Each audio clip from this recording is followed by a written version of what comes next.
Magandang hapon ka-livestock. Ito po yung mabiik natin. 2 weeks na po sila simula nung pinanganak sila.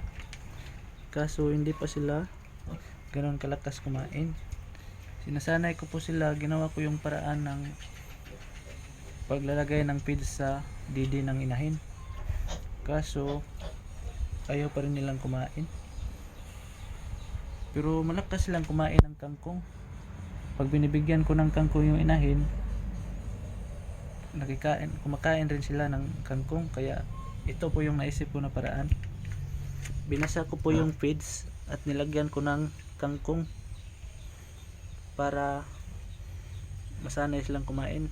Ibibigay natin yung kangkong at feeds. Tingnan natin kung kakain ba sila.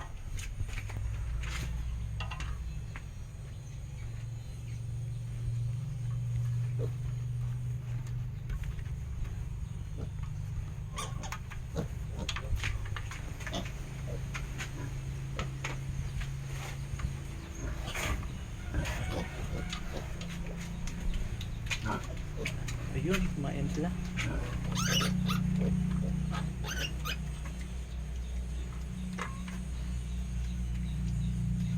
Lakas kasi silang kumain ng kangkong, kaya ito yung naisip kong paraan.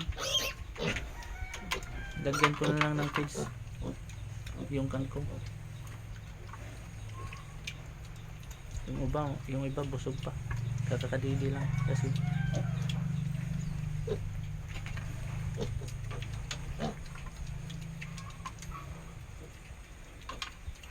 Tingnan natin kung maubos ba nila.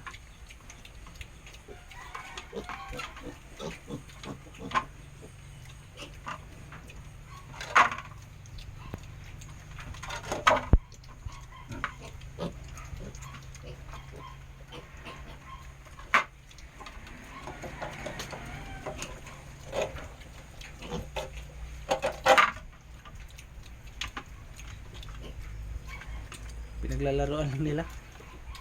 Hindi pa kasi sila sanay kumain. Yun, may gaan pa ng isa.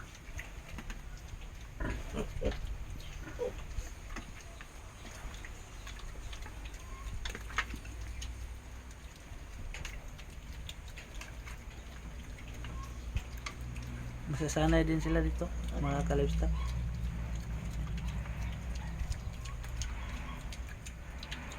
Yun lang po mga ka-livestock. Update ko kayo pag malakas na silang kumain ng feeds.